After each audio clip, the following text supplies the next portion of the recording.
అందరికీ నమస్కారం. కార్యక్రమం ప్రారంభించే ముందు గురువుగారు బ్రహ్మర్షి పత్రి గారికి ఒక్కసారి మనం ధన్యవాదాలు చెప్పుకుందాం. మనం గత 23 ఎపిసోడ్ నుంచి బుద్ధుని యొక్క బోధలు చెప్పుకుంటున్నాం. ధమ్మపదం నుంచి మనం చెప్పుకుంటున్నాం. ఈరోజు 24వ ఎపిసోడ్. మరి ఒక్కసారి మీరు ఆ బోధ రాసుకొని చెప్తాను నేను.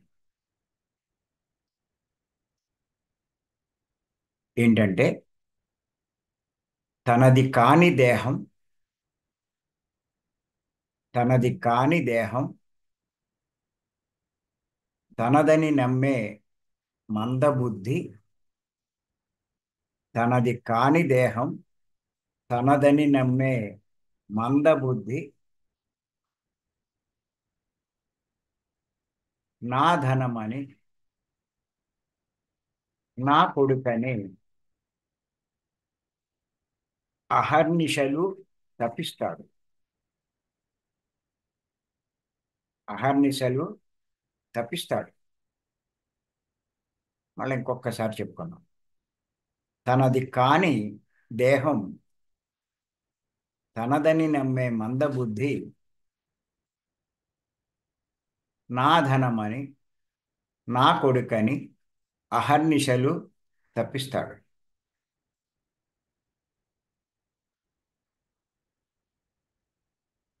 బుద్ధుని యొక్క సందేశం ఏంటంటే,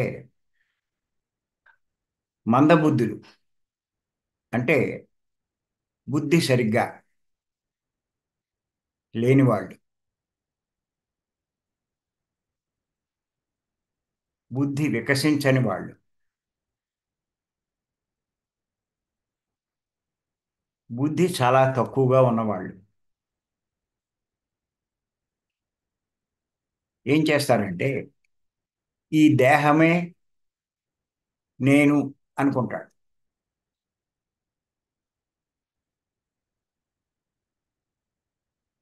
ఎంతసేపు ఆ దేహం గురించి ఆలోచిస్తాడు.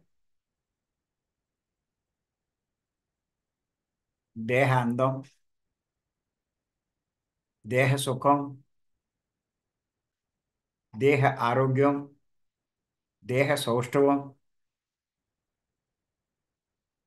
వీటి గురించి ఆలోచిస్తాడు.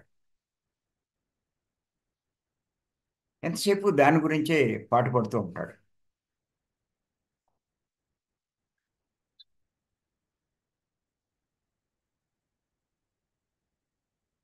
అంతేకాదు,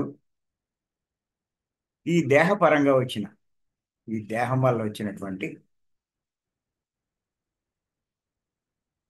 కొడుకు కానీ, కూతురు కానీ, ఆ భార్య కానీ, ఎవరైనా సరే నా కొడుకు అంటాడు, నా భార్య అంటాడు, నా భర్త అంటారు. వాళ్ళ కోసమే నేను జీవిస్తున్నాను అనుకుంటాడు. వాళ్ళ గురించి ఆలోచిస్తాడు. అహర్నిశలు అంటే పుట్టినప్పటి నుంచి మరణించేదాకా రాత్రి పగలు జీవితం అంతా ఇదే తపనతోటి జీవిస్తాడు.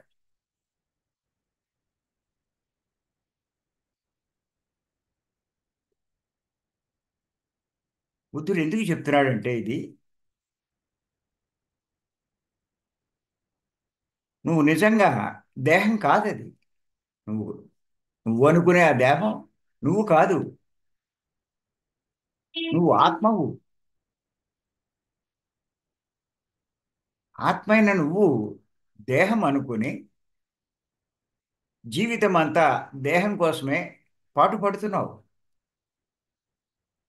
ఉదయం లేచినప్పటి నుంచి రాత్రి పడుకునేదాకా ఎన్నోసార్లు చెప్పుకున్నాం మనం. చేసే పనులన్నీ దేహం కోసమే ఉంటాయి. దాన్ని అలంకరించడం కోసం, అందంగా తయారు చేసుకోవడం కోసం ఎంత టైం వెచ్చిస్తారు, ఎంత డబ్బు ఖర్చు పెడతారు. తన శక్తియుక్తులన్నీ దానికే వినియోగిస్తూ ఉంటారు. దానికి ఒక పేరు పెట్టుకుని, దానికి పేరు వస్తే మురిసిపోతారు. దాన్ని ఎవరైనా విమర్శిస్తే కుంగిపోతారు. ఏమైనా అంటే రియాక్ట్ అయిపోతూ ఉంటారు. ఇంత చేసి ఆ దేహం తానా అంటే కానే కాదు. కానీ ఇది అర్థం చేసుకోవడం చాలా కష్టం అండి.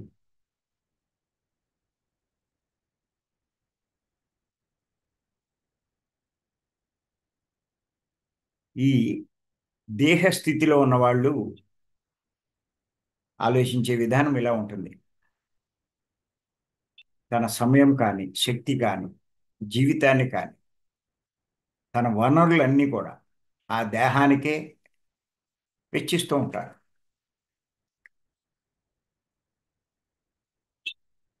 ఇప్పుడే చెప్పారు మనకు తిరుపతి గారు, మేడం చెప్పినటువంటి సందేశం.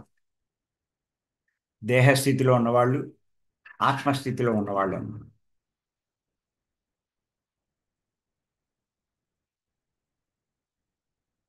మరి ఈ రకంగా జీవించే వాళ్ళు ఎంత నష్టపోతారు. బుద్ధుడు ఏది చెప్పినా మనం నష్టపోకూడదని.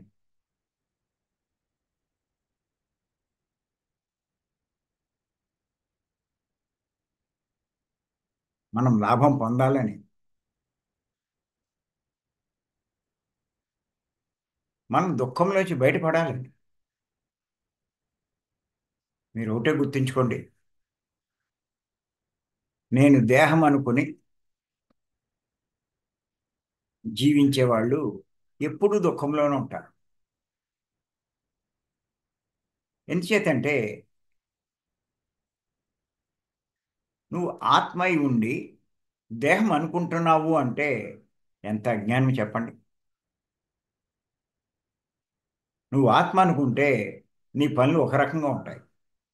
నువ్వు దేహం అనుకుంటే నీ పనులు ఇంకో రకంగా ఉంటాయి. చాలా మారిపోతాయి.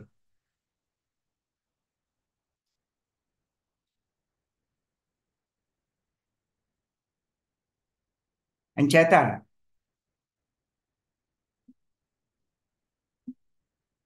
దీన్ని అజ్ఞానం అంటారు.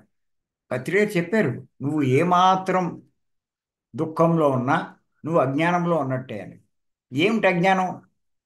దేహం నేను అనుకోవడమే అజ్ఞానం.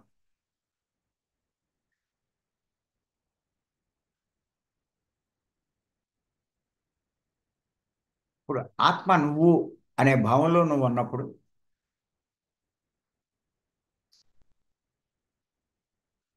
ఎవరైనా నిన్ను విమర్శిస్తే నువ్వు ఆత్మ అయినప్పుడు వాడు దేహాన్ని విమర్శించాడు కానీ నిన్ను విమర్శించలేదుగా. దానికి నువ్వేం రియాక్ట్ అవుతావు? నువ్వు రియాక్ట్ అయ్యి నన్ను అన్నాడు అనుకుంటూ మళ్ళా నువ్వు తిట్టినా వాడిని కొట్టినా ఆ కర్మ మళ్ళా నీకు యాడ్ అవుతుంది, నీ ఖాతాలో పెరుగుతుంది.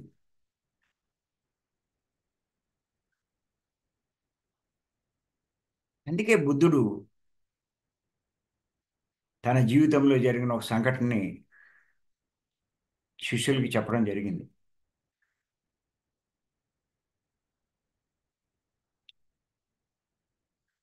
ఆయన పెదనాన్నగారి కొడుకు దేవదత్తుడు. బుద్ధుడు అంటే పడేది కాదు.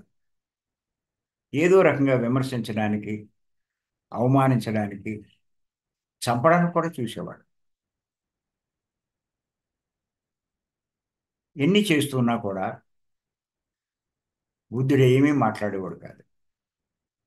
శిష్యులు అడిగేవారు, ఏమిటండి మీరు తలుచుకుంటే వాడు ఎంత అండి, మీరు ఎందుకు అలా మాట్లాడరు అంటే వాళ్ళు మాట్లాడినా కూడా ఏమి మాట్లాడేవాడు కాదు.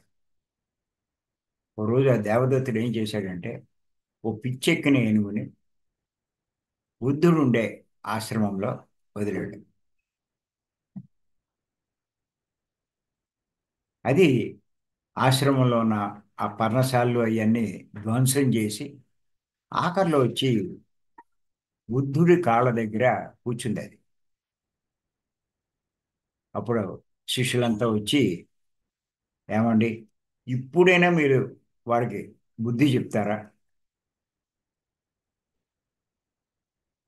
అని చెప్పి అందరూ గట్టిగా అడిగారు. మరి చంపడానికి కూడా ప్రయత్నం చేస్తూ ఉంటే మీరు ఎందుకు ఇలా ఊరుకుంటారు? అప్పుడు బుద్ధుడు అన్నాడు శాంతంగా, నాయనా, నేను ఎప్పుడూ ఏ జన్మలోనో వాడికి అన్యాయం చేసి ఉంటాను. అందుకే వాడు నా పట్ల ఇలా ప్రవర్తిస్తున్నాడు. నేను ఏదైనా తిట్టినా విమర్శించినా అది నాకు కర్మగా తయారవుతుంది. అంచేతే నేను మాట్లాడట్లేదు. అందుకే మీరు చూడండి, ఈ ఏనుగుకి నేను ఎప్పుడో ఉపకారం చేశాను, చేసి ఉంటాను. అందుకే ఇది ఏమీ చేయకుండా వచ్చి ఇక్కడ కూర్చుంది. దీనికి నేను మళ్ళా రియాక్ట్ అవసరం ఏముంది?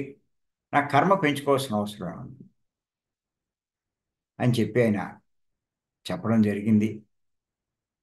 దీన్ని బట్టి మనకి అర్థమవుతుంది ఎవరు రియాక్ట్ అవుతారు. నేను దేహం అనుకున్నవాడు రియాక్ట్ అవుతాడు. నేను ఆత్మ అనే స్థితిలో ఉన్నవాడు రియాక్ట్ కాడు. వాడు దేహాన్ని శిక్షించాలని చూస్తున్నాడు. వాడు నన్నేం చేయగలడు? నన్ను చంపగలడా? నేను ఆత్మను, నాకు చావు ఎక్కడుంది? వాడికి నేను రియాక్ట్ అవ్వాల్సిన పని ఉంది అని చెప్పి ఆయన ఏమీ మాట్లాడలేదు. అంటే దీన్ని బట్టి మనకు అర్థమయ్యేది ఏంటంటే, నేను దేహం అనుకుంటే ప్రతి దానికి మనం రియాక్ట్ అవుతాం. నేను ఆత్మ అన్న భావంలో ఉంటే, ఆ ఆత్మస్థితిలో ఉంటే దేనికి రియాక్ట్ అవ్వడం. వాడి కక్ష సాధింపులు ఉండవు.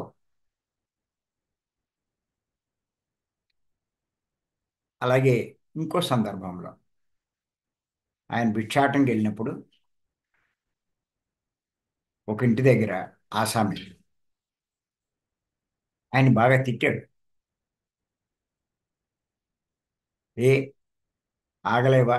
ఎందుకు కంగారు? అలా ఉన్నావు నువ్వు, పనిచేసి బతకలేవా? అడుక్కుంటావేటి? ఇలాగా ఏవో రకరకాలుగా తిట్టాడు. వాడు తిడుతున్నంతసేపు బుద్ధుడు మాట్లాడలేదు. తిట్టనిచ్చి కాసేపటికి ఆడు ఆగాడు. ఎవరి మాట అయినా ఎంతసేపు తిడతాడు? వాడు ఆగాక అప్పుడు బుద్ధుడు అన్నాడు, బాబు, నువ్వు తిట్టాల్సిన అన్నీ అయిపోయినాయి, ఇంకేమైనా ఉన్నాయా? ఏంటి అలా అడుగుతున్నావు అన్నాడు. ఏమీ లేదు, నిన్ను చిన్న ప్రశ్న అడుగుతాను, దాని సమాధానం చెప్పన్నాడు. ఏంటి చెప్పన్నాడు? నువ్వు భిక్ష తీసుకొస్తావు నాకు వెయ్యాలని, నేను అది స్వీకరించలేదనుకో, అది ఎవరికి చెందుతుంది అన్నాడు. నువ్వు తీసుకోపోతే అది నాకే చెందుతుంది, నేను చెక్క లోపలికి పట్టుకుపోతా అన్నాడు. అలాగే ఇప్పటిదాకా నువ్వు ఇన్ని తిట్లు తిట్టావు, అవి నేను స్వీకరించలేదనుకో, అవి ఎవరికి చెందుతాయని అడిగాడు. వాడికి మతిపోయింది. మరి ఆ తిట్లన్నీ వాడికే చెందుతాయి కదా. వెంటనే బుద్ధుడు కాళ్ళ మీద పడిపోయాడు. ఎంచేతంటే వాడు తిట్టిన తిట్లకి బుద్ధుడు కనుక రియాక్ట్ అవుతే స్వీకరించిన, వాడు తిట్టినా ఈయనేమి రియాక్ట్ అవ్వాల, దాన్ని ప్రతిస్పందించలేదు, దాన్ని అసలు పట్టించుకోలేదు. అసలు ఆ తిట్టాడు అన్న భావం కూడా ఆయనకి లేదు. ఎందుకు లేదు? ఆ స్థితిలో ఎందుకున్నాడు అంటే ఆయన ఆత్మ కాబట్టి. ఆత్మ అయిన ఆయన్ని ఆ దేహానికి ఉన్న పేరుతో తిట్టాడు. అంచేత ఆయన దానికి రియాక్ట్ అవ్వలేదు. ఎందుకు రియాక్ట్ అవ్వలేదు అంటే ఆయన ఆత్మస్థితిలో ఉన్నాడు. నేను ఆత్మ అన్న భావంలో ఉన్నాడు ఆయన. అంచేత ఏమిటంటే అదే చెప్పాడు ఆయన. ప్రతి ఒక్కడు తనది కాని దేహం, ఆ దేహం తనది కాదు, తనదని నమ్ముతున్నాడు. ఎవరు నమ్ముతారు? మందబుద్ధులు నమ్ముతారు. అలాంటి వాళ్ళు ఏం చేస్తారు? ఈషణత్రయంలో దానికి లొంగిపోతారు వాళ్ళు. అది ప్రదర్శిస్తారు. ధారేషణ, ధనేషణ, పుత్రేషణ అని. పుత్రేషణ అంటే పిల్లలు, మగ పిల్ల అవ్వచ్చు, ఆడపిల్ల అవ్వచ్చు.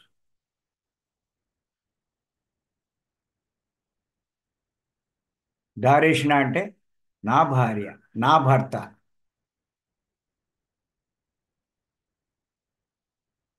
అలాగే నా కొడుకు, నా కూతురు, నా ధనము. ఇంకా అహర్నిశలు అదే దూరంలో ఉంటారు వీళ్ళు. మిగతాది వాళ్ళకి అనవసరం. ఏమవుతారు వాళ్ళు? దేహానికే ప్రాముఖ్యత. దేహం కోసం ఎంతో కష్టపడతారు. ఆ జీవితం జీవితం అంతా డబ్బు సంపాదిస్తారు సుఖపడాలని. సుఖాలు సమకూర్చుకుంటూ ఉంటారు. ఎంత వీలవుతే అంత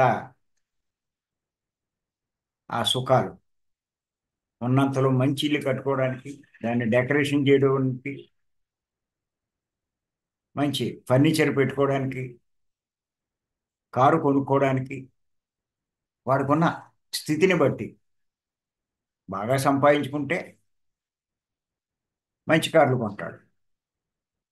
ఇంకా సంపాదిస్తే పని వాళ్ళని పెట్టుకుంటాడు. ఇంకా సంపాదిస్తే ఇంకా పెద్ద ఇల్లు కడతాడు. ఇలాగా సుఖపడ్డానికే చూస్తాడు వాడు. ఈ దేహాన్ని సుఖపెట్టడానికే ప్రయత్నిస్తాడు. అలాగా పదవులు సంపాదిస్తాడు, బిరుదులు సంపాదిస్తాడు, పేరు ప్రఖ్యాతులు సంపాదించుకుంటాడు. జీవితం అంతా కష్టపడుతూ ఉంటాడు. పిల్లలు, బంధువులు, స్నేహితులు ఇలా ఎంతోమందికి సంపాదించుకుంటాడు. విచిత్రం ఏంటంటే ఎప్పుడైతే చనిపోతాడో, అంటే శరీరం వదులుతాడో, అయితే జీవితం అంతా కష్టపడి సంపాదించుకున్నాడో అన్నీ వదిలేస్తాడు.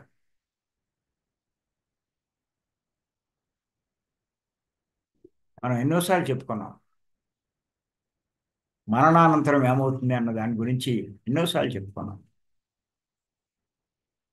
ఏదో టైంలో సడన్ గా మరణిస్తాడు. మరణించిన వెంటనే ఆత్మ శరీరం నుంచి బయటకు వస్తుంది. ఆత్మకి శరీరానికి ఉన్నటువంటి ఆ సిల్వర్ కార్డు అది కట్ అయిపోతుంది. ఆ సిల్వర్ కార్డు కట్ అయిపోతుంది. ఇంకా శరీరంలో ప్రవేశించలేడు. అప్పుడు వాడు పైన ఉంటాడు. కింద మంచం మీద వాడి శరీరం ఉంటుంది కదలకుండా. అర్థం కాదు ఆడికి. ఫస్ట్ టైం అది. అప్పుడు దాకా కింద ఉన్న శరీరమే తాను అనుకున్నాడు. ఇప్పుడు చూస్తే తాను పైన ఉన్నాడు, శరీరం కింద ఉంది. ఇదేంటిది? అక్కడ ఉన్నాను, ఇక్కడ ఉన్నాను అనుకుంటాడు.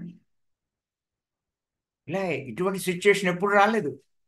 సిల్వర్ కార్డు తగ్గిపోయాక శరీరంలో ఇప్పుడు ఆ శరీరంలోకి వెళ్ళడానికి ప్రయత్నించాడు, వెళ్ళలేకపోయాడు. చాలా కన్ఫ్యూజన్ అయ్యాడు. ఆఖరికి నిర్ధారించుకున్నాడు, పైన ఉన్నదే నేను తప్ప కింద ఉన్న శరీరం నేను కాదు అన్నది వాడికి అర్థమైంది. జీవితాంతం ఆ కింద ఉన్న దేహమే నేనని అనుకున్నాడు. ఇప్పుడు అది నేను కాదన్నది అర్థమైంది. ఎంత విచిత్రమో చూడండి. నిజంగా ఆ జీవించి ఉన్నప్పుడే ఈ శరీరం నేను కాదు అని, ఇప్పుడు మన పత్రి గారి లాగా, బుద్ధుడు లాగా, శంకరాచార్యుల వారిలాగా ఎవరైతే తెలుసుకుంటారో వాడు అదృష్టవంతుడు. ఏం చేస్తాడు వాడు? శరీరానికి లీస్ట్ ప్రయారిటీ ఇస్తాడు, ఆత్మకి టాప్ ప్రయారిటీ ఇస్తాడు. వాడు జన్మ ధన్యం. అర్థం చేసుకోండి. వాడు ఎదురుగుండానే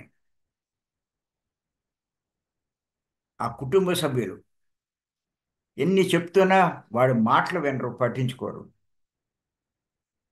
ఇంచేత వాడు ఆత్మ పైకి వచ్చింది. సూక్ష్మ రూపంలో ఉన్నాడు, కనిపించట్లేదు. వాడి మాటలు ఎవరికీ వినిపించట్లేదు. వాళ్ళ పని వాడే చచ్చిపోయాడు అనుకుని ఏడవడం, అందరినీ పిలుచుకోవడం,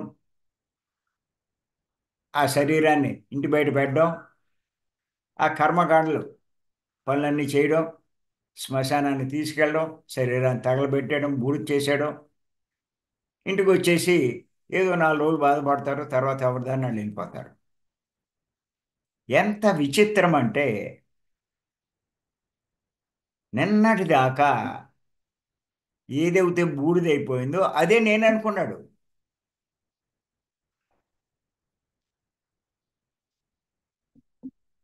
బూడిదైపోయిందే తాను. ఇప్పుడు ఏదైతే పైన ఉందో బూడిదైపోయింది, తాను కాదు అన్నది ఇప్పుడు అర్థమైంది.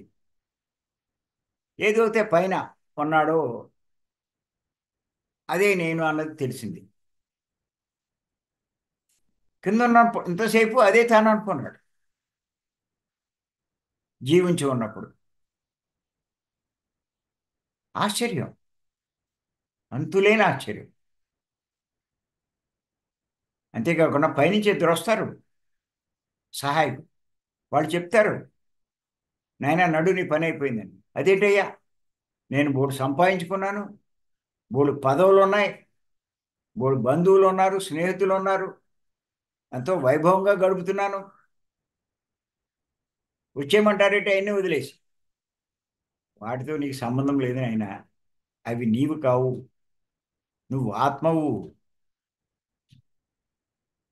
నీ శరీరం అది బూడిదైపోయింది, ఇంకా ఇవన్నీ నీ ఎలా అవుతాయి? ఇంక నిన్నెవడు పట్టించుకోడు. నిజంగా వాళ్ళు అన్నట్టుగానే అక్కడ వాడు చూస్తూ ఉంటే అవన్నీ అందరూ తలకోటి తీసుకుపోతారు. దాని వారసులు ఎవరో వాళ్ళంతా దాన్ని హ్యాండ్ ఓవర్ చేసుకుని వాటిని అనుభవించడానికి ప్రయత్నిస్తాం. వీడు చెప్పేది ఎవడో ఏండో, పైకి రమ్మంటే కూడా రమ్మంటే రారు. ఎంత డబ్బు నాది, నా పిల్లలు బాధపడుతున్నారు, లేకపోతే నా భార్య బాధపడుతుంది, రానంటాడు. వినరాళ్ళు. బాబు నడు, అయిపోయింది నీ పని. ఆఖరికి చెప్పి చెప్పి వినకపోతే వాళ్ళు వెళ్ళిపోతారు. అప్పుడు వీడు ప్రేతాత్మ అయిపోతాడు. ఎవడైనా కొంచెం జ్ఞానం ఉన్నవాడు అయితే, అర్థం చేసుకున్నవాడు ఆ టైంలో వాడు కూడా వెళ్ళిపోతాడు. మరి జీవించి ఉండగా అహర్నిశలు అదే చెప్తున్నాడు బుద్ధుడు. నా ధనమని, నా కొడుకని, నా భార్య అని తప్పిస్తాడు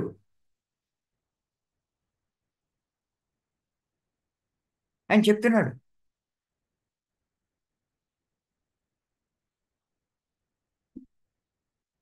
మీరు చూడండి, ఇది తెలుసుకోమంటున్నాడు బుద్ధుడు. ఎప్పుడు తెలుసుకుంటారు మీరు? మీరు తీవ్ర ధ్యాన సాధన చేసినప్పుడే. మనసు యొక్క ప్రాముఖ్యం తగ్గుతుంది. మనసు ప్రాముఖ్యం తగ్గే కొద్దీ దేహభ్రాంతి తగ్గిపోతుంది. మనసు యొక్క ప్రాముఖ్యం తగ్గిపోతుంది, ఆత్మ ప్రాముఖ్యం పెరుగుతుంది.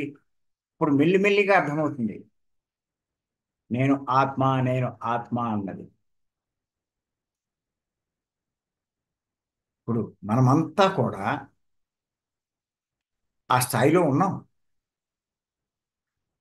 కానీ చిన్నప్పటి నుంచి ఉండే పరిసరాల ప్రభావం, కుటుంబ ప్రభావం వల్ల దేహమే నేను అనుకుంటూ జీవిస్తున్నాం. కానీ ఎప్పుడైతే ఈ జ్ఞానం మనకు అందిందో వెంటనే జ్ఞానంలోకి రావడం, ధ్యానం చేస్తూ ఉండడం, ఈ జ్ఞానం అంతా వింటూ ఉండడం, ఇవన్నీ అవగాహన చేసుకోవడం, దానికి తగ్గట్టుగా దేహానికి ప్రాముఖ్యం తగ్గిస్తూ ఆత్మకు ప్రాముఖ్యం పెంచుతూ ఇప్పుడు మనం జీవిస్తున్నాం. ఇదే మనం ఇంకా కొనసాగిస్తూ ఉంటే దేహ భ్రాంతి ఇంకా తగ్గిపోతుంది, ఆత్మ భ్రాంతి పెరుగుతుంది. అందుకే ఇవన్నీ వింటున్నాం మనం.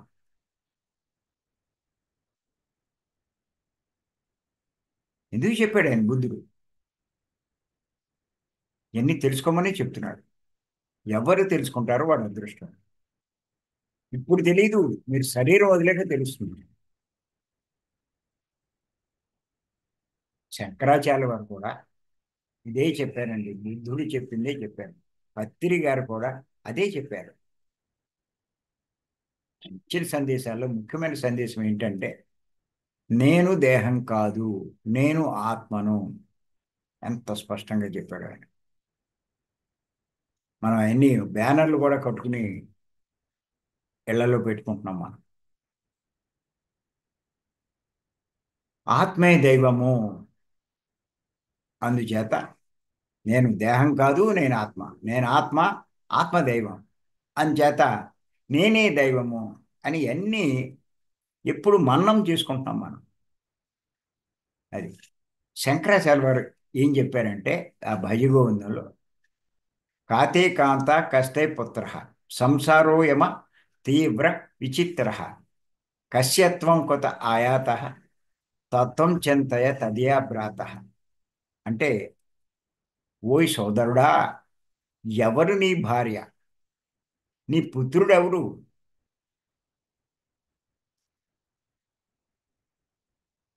నా పుత్రుడు అంటావు, నా భార్య అంటావు, నా భర్త అంటావు, అసలు ఎవరిల్లు, నీ పుత్రుడెవరు? ఈ సంసారం అత్యంత విచిత్రమైంది. ఇది చాలా విచిత్రం. ఇంతకీ నీవు ఎవరికి చెందినవాడివి? నువ్వు ఎక్కడి నుంచి ఎక్కడికి వచ్చావు? ఈ సంసారమే అతి విచిత్రమైంది. ఈ తత్వ విచారణ నువ్వు చేస్తే కనుక నీ భ్రాంతి మోహాలన్నీ పటాపంచలవుతాయని చెప్పి శంకరాచార్య వారు చెప్పారు. నువ్వు ఆ విచారణ చేయి. నువ్వెవరు అన్న విచారణ నువ్వు చేస్తే వేసుకోండి ప్రశ్న, నేనెవరు? ఈ దేహం నేనా? దేహం ఒకటే ఉందా? దేహం ఉంది, మనసు ఉంది, ఆత్మ ఉంది. మరి ఎవరు నువ్వు? విచారణ చేస్తే ఇప్పుడు మూడున్నా ఒకటిగానే కనిపిస్తుంది, ఇతరుడు కనపట్ల. కానీ నువ్వు చనిపోయినప్పుడు ఇవి రెండు అవుతాయి. ఒకటి గాల్లో ఉంటుంది, ఒకటి కింద పడి ఉంటుంది. అప్పుడు ఈ ఆలోచన వస్తుంది, అది నేనా ఇది నేనా అని. చనిపోక ముందు అవుతే, జీవించి ఉన్నప్పుడు అవుతే ఉన్నది ఒకటే. ఇంకా ఆలోచన ప్రశ్న ఎక్కడ వస్తుంది? కానీ అది విచారణ చేస్తే అర్థమవుతుంది. మరి ప్రతి ఒక్కడు ఇంకా జన్మలు ఉన్నాయని నమ్ముతాడు, ఇంకా జీవితం ఉందని నమ్ముతాడు. నమ్మినప్పుడు బూడిదైపోయింది, ఇంకా తాను ఎలా అవుతాడు? ఏదైతే ఉందో అదే తాను అన్నది అర్థమవుతుంది అప్పుడు. ఏదైతే ఉంది, ఆత్మ ఉంది. ఈ విచారణ చేస్తూ ఉంటే ఆత్మ నేను అన్నది అర్థమవుతుంది, ఈ దేహం నేను కాదు అన్నది అర్థమవుతుంది.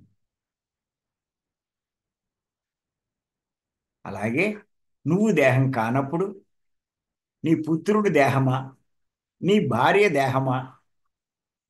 వాళ్ళు ఆత్మే, భార్య ఆత్మే, నువ్వు ఆత్మే. నువ్వు ఎక్కడి నుంచి ఇక్కడికి వచ్చావు ఆలోచించుకుంటున్నాడే. నువ్వు పైలోకాల నుంచి వచ్చావు. ఆత్మ నువ్వు పైలోకాల నుంచి వచ్చావు. ఏ లోకం నుంచి వచ్చావు? కోటాను కోట్ల లోకాలు ఉన్నాయి. అందులో ఏదో ఒక లోకం నుంచి వచ్చావు. మరి నీ భార్య ఎక్కడి నుంచి వచ్చింది? ఆవిడ ఇంకో లోకంలోంచి ఎక్కడి నుంచో వచ్చింది. ఇద్దరూ ఒక లోకం నుంచి రాలా. ఇక్కడ ఒక ఊళ్ళో కలుసుకున్నారు, ఒక ఇంట్లో ఉన్నారు. కానీ వచ్చింది మటుకు ఎక్కడెక్కడి నుంచో వచ్చారు. సంబంధం లేదు ఒకరి లోకానికి ఇంకొక లోకానికి. నీ పుత్రుడు ఎవరు?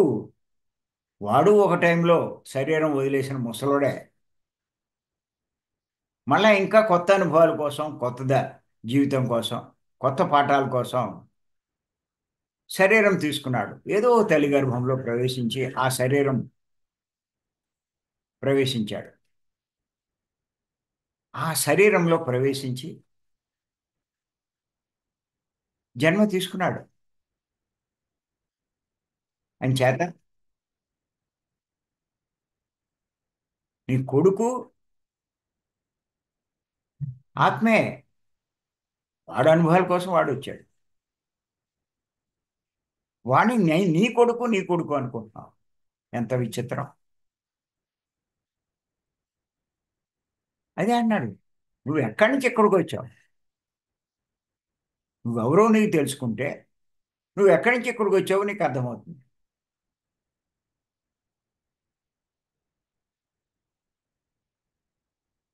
నువ్వు అప్పుడు అది తెలిస్తే, నువ్వు ఆత్మ అని తెలిస్తే నువ్వు ఎవరికి చెందినవాడు? ఆ లోకంలో వాళ్ళు ఉన్నారు. ఏ లోకంలో ఉన్నారో నీకు తెలియదు. నువ్వే లోకంలో ఉన్నావో నీకు తెలియదు. సంబంధమే లేదు. సంబంధం లేని వాళ్ళు భూమి మీదకి వచ్చారు. భూమి మీదకి వచ్చి ఎయ్యో కొన్ని అనుభవాల కోసం ఒకటే అయ్యారు. అంత మాత్రాన ఆవిడ నీ భార్య ఎలా అవుతుంది? వాడు నీ భర్త ఎలా అవుతాడు? నీ నీ కొడుకు ఎలా అవుతాడు? నీ కూతురు ఎలా అవుతుంది? అంచేతే ఈ సంసారం అన్నది చాలా విచిత్రమైంది.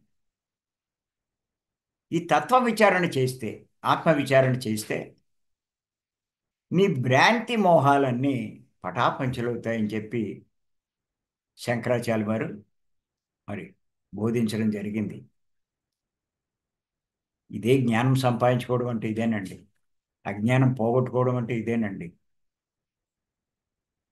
మీరు ఈ అజ్ఞానం నుంచి మీరు బయటపడితే దుఃఖమే లేదండి.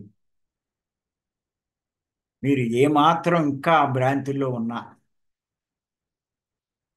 ఆ మాయలో ఉన్నా మీకు దుఃఖం ఉంటూనే ఉంటుంది. ఎన్నిట్లోంచి మీరు బయటపడినా, ఎన్ని ప్రయత్నాలు చేసినా దుఃఖం నుంచి మటుకు బయటపడలేరు. మీరు జ్ఞానం పొందితేనే, ఇవన్నీ అవగాహన చేసుకుంటేనే అది. అంతే తప్ప అదేమీ లేకుండా ఊరికే మీరు దుఃఖంలోంచి బయటపడలేరు. ఇంకా ఏం చెప్పారంటే శంకరాచార్య వారు, కాతే కాంత ధనగత చింత వాతులకింతవ నాస్తి నియంత త్రిజగతి సజ్జన సంగతి రేఖ భవతి భవార్జున తరణే నౌక. దీని తాత్పర్యం ఏంటంటే, ఓయి నీ భార్య ఎవరు? నీకు ఎల్లప్పుడూ ధనాన్ని గూర్చి చింతేనా? వేరొక చింత లేదా? నిన్ను సన్మార్గమును నడిపించ చేయగలవాడు ఎవరూ లేకపోయారా? నీ ముల్లోకాలు ఎతికినా కూడా ఈ సంసార సాగరంలో చిక్కుని నిన్ను దాటించడానికి సజ్జన సాంగత్యం తప్ప వేరొక నౌక లేదని తెలుసుకో అని చెప్పారు. ఇంకో ఇదే చింత నీకు. ఆలోచించు. ఎవరు నీ భార్య? ఎంతసేపు ధనం గొడవైనా, పొద్దున్న లేస్తావు రాత్రి పడుకునేదాకా సంపాదన సంపాదన సంపాదన. నువ్వు బతకడానికి సరిపడా ఉన్నా ఇంకా ఇంకా తప్పులు చేస్తావు, అధర్మంగా సంపాదిస్తావు, పాపాలు చేస్తావు సంపాదించడం కోసం. ఆ పాపాలు మూట కట్టుకుంటున్నావు.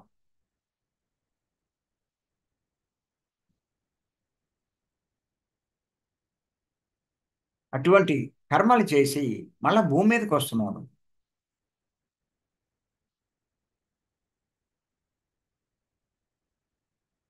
అంచేత ఇవన్నీ కూడా నువ్వు సజ్జన సాంగత్యం, ఆత్మ గురించి. సజ్జన అంటే సత్యం చెప్పగలిగిన వారి సాంగత్యం. అదే మనం అందరం భీమవరం వస్తున్నాం. ఈ జూమ్లో కూడా రోజు తెలుసుకుంటున్నాం. ఇవన్నీ నేర్చుకుంటున్నాం. గొప్ప గొప్ప వాళ్ళు చెప్పినవి. వాళ్ళు ఎంతో సాధన చేశారు, ఎంతో జ్ఞానం సంపాదించారు. వాళ్ళు తెలుసుకున్న జ్ఞానం లోకానికి అందిస్తున్నారు. అంచేత ఇంకొకటి లేదు నీకు ఇది తెలుసుకోవడానికి. అటువంటి గురువు నువ్వు దొరికితే నీ జీవితం ధన్యమే. మరి అలాంటి గురువే మనకి పత్రి గారు దొరికారు. ఆయన ద్వారా ఇవన్నీ మనం తెలుసుకోగలుగుతున్నాం. లేకపోతే మనకేం తెలిసే అన్నీ. ఇంకా ఏమని చెప్పాడంటే శంకరాచార్య గారు, కస్త్వం కోహం కొత ఆయాత కామే జనని కామే తా కోమే తాత ఇది పరిభావయ సర్వమయ సారం విశ్వం తత్వ స్వప్న విచారం. తాత్పర్యం ఏంటంటే నీవెవరు, నేనెవడను, నేను ఎక్కడి నుంచి వచ్చాను, నా యొక్క తల్లి ఎవరు, నా తండ్రి ఎవరు, సారహీనమైన స్వప్నతుల్యమైన ఈ విశ్వాన్ని ఈ విధమైన విచారణ ద్వారా విడిచిపెట్టాలి, విచారణ చేయాలి. ఈ ప్రశ్నలు వేసుకోవాలి ప్రతి ఒక్కరూ కూడా. శంకరాచార్య వారు చెప్పినట్టు విచారణ చేయాలి, ప్రశ్నలు వేసుకోవాలి, ఆన్సర్ సంపాదించాలి. పుస్తకాలు చదవండి. గొప్పవాళ్ళు ఆ శంకరాచార్య వారు, బుద్ధుడు, ఆ కృష్ణ భగవానుడు, ఇలాంటి గొప్ప గొప్ప వాళ్ళు, వశిష్ఠుల వారు, వారి సందేశాలన్నీ తెలుసుకోవాలి. మరి నిజంగా మన అదృష్టం పత్రి గారు ఇంత గొప్పవాళ్ళు రాసినటువంటి పుస్తకాల యొక్క అసలైన సారాన్ని మనకు అందించారు. అవి చదివితే చాలు మనకు అర్థమవుతుంది. నేను అర్థం చేసుకోవడానికి కారణం ముఖ్యంగా పత్రి గారి పుస్తకాలే, పత్రి గారి వీడియోలే. మొదట్లో చాలాసార్లు వినేవాడిని, చాలాసార్లు చదివేవాడిని. దాంతో మెల్లిమెల్లిగా మెల్లిమెల్లిగా అవగాహన అయింది. ఎప్పుడైతే అర్థం చేసుకున్నానో సాధన కూడా బాగా పెంచాను. ఎప్పుడైతే సాధన చాలా తీవ్రంగా చేయడం జరిగిందో నిర్ధారణ అయింది. ఇదంతా తాత్కాలికం, కొంతకాలం ఉండేదే. దీనికోసం మనం చూడడం కాదు.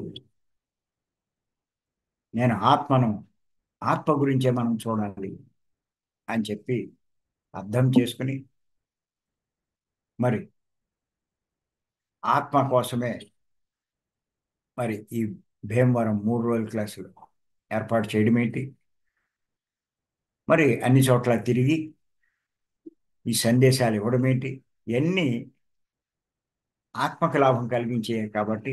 ఎందుకంటే నేను ఏదైతే తెలుసుకున్నానో అది అందరికీ చెప్పడమే ఎవరి ధర్మమైనా.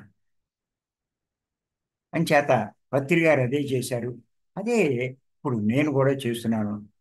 మిమ్మల్ని కూడా అదే చెయ్యమని చెప్తున్నాను. ఇంట్లో కూర్చోవడం వల్ల ఉపయోగం లేదు. మీరు తెలుసుకున్న జ్ఞానాన్ని, సత్యాన్ని మీరు తెలుసుకున్న ధర్మాన్ని 10 మందికి పంచండి. అప్పుడు మీరు గొప్పవాళ్ళు అవుతారు. అంతే తప్ప ఊరికే మీరు ఇంట్లో కూర్చుంటే ఏం ఉపయోగం లేదు అని చెప్పి ప్రతి ఒక్కరిని ప్రోత్సహిస్తున్నాను. భీమవరం రండి అంటున్నా, బాగా సాధన చేసుకుంటారు. జూమ్లోకి రండి అంటున్నా, జ్ఞానం బాగా పెంచుకుంటారు. మీరు అన్ని చోట్లకి వెళ్ళండి అంటున్నా,